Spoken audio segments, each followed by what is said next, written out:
Praise the Lord.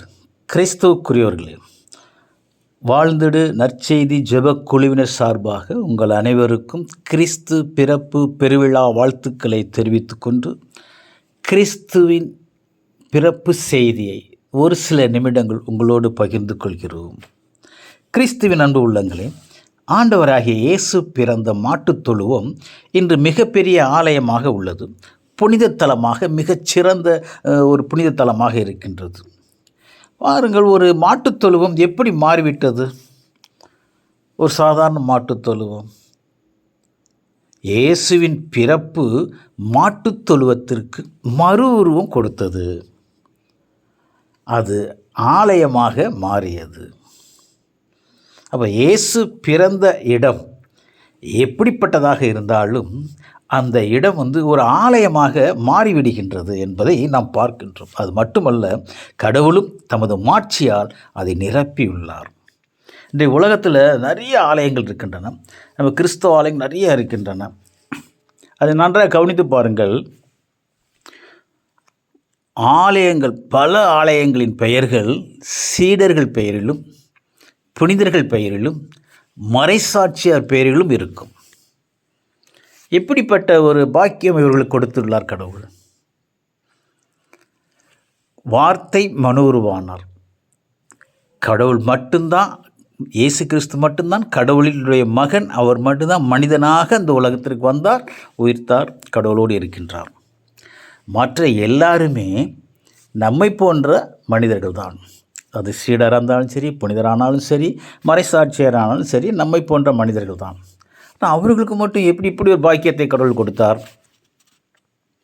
காரணம் என்னவென்றால், ஒரு காலத்தில் ஒருவேளை இவர்கள் மாட்டுத் தொழுவமாக இருந்திருந்தாலும் கிறிஸ்துவின் பிறப்பை அவர்கள் அனுபவித்தார்கள். தங்களுக்குள் கிறிஸ்துவின் பிறப்பை அனுபவித்தார்கள். தங்களுக்குள் வளர்வதை உணர்ந்தார்கள். தங்களோடு வாழ்வதை அவர்கள் அனுபவித்தார்கள். அதற்காக அவர்கள் பல இன்னல்கள், எவ்வளோ துன்பங்கள், எவ்வளோ கஷ்டங்கள் எல்லாத்தையுமே அவர்கள் தாங்கி கொண்டார்கள். கிறிஸ்துவை பற்றிய நற்செய்தியை உலகமெங்கும் கொண்டு செல்ல வேண்டும் என்கிற ஒரே வைராக்கியத்தில் வாழ்ந்தார்கள். ஆகவேதான் அவர்கள் ஆலயமாக நிற்கின்றார்கள். அந்த ஆலயங்கள் எல்லாவற்றையும் ஆண்டவராகிய கடவுள் தமது மாட்சியால் நிரப்பியுள்ளார். நம்மை போன்றவர்கள் எப்பேற்பட்ட பாக்கியம் பெற்றவர்களாக இருக்கின்றார்கள். இந்த வருட கிறிஸ்து செய்தி, கிறிஸ்து பிறப்பு செய்தி இதைத்தான் நமக்கு சொல்கின்றது. நீங்களும் ஒரு ஆலயமாக வேண்டும் என்று. பவுல்டியார் கூட அதைத்தான் சொல்கிறார். நீங்களே அக்கோவில் அப்படின்னு சொல்கிறார். நீங்களே அக்கோவில் என்கிற அந்த வார்த்தை அங்குள்ள சீடர்கள் ஏற்றுக்கொண்டார்கள், புனிதர்கள் ஏற்றுக்கொண்டார்கள், மறைசாட்சியர் ஏற்றுக்கொண்டார்கள். நாமும் அதுபோல ஏற்றுக்கொள்ள வேண்டும் என்று கடவுள் விரும்புகின்றார். நாம் உண்மையாக கடவுளுடைய ஆலயமாக மாறும் பொழுது கடவுள் தமது மாட்சியால் நம்மை நிரப்புகின்றார்.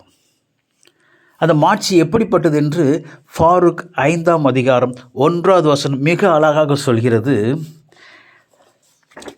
கடவுள் உனக்கு அருளும் மாட்சியின் பேரழகை என்றென்றும் ஆடையாக அணிந்து கொள்.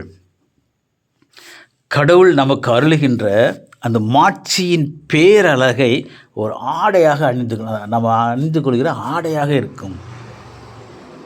இந்த கிறிஸ்துமஸுக்கு புதிய ஆடைகள்லாம் நம்ம எடுத்து அணிந்து கொள்கிறோம். அது அன்றைய தினம் மட்டுமே அந்த ஒரு மகிழ்ச்சியை கொடுக்கின்றது. மறுநாள் நார்மலாக வந்துடுறோம் நம்ம.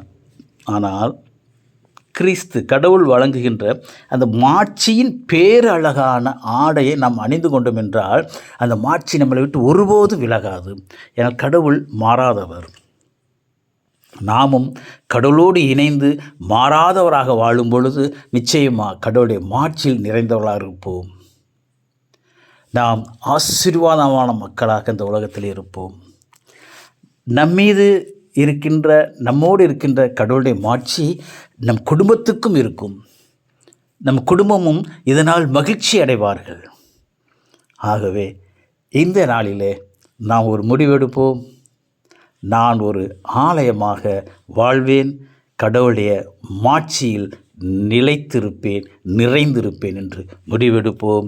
உங்கள் அனைவருக்கும் கிறிஸ்து பிறப்பு பெருவிழா வாழ்த்துக்களை மீண்டும் சொல்லிக் கொள்கிறோம். Praise the Lord. Thank you Jesus.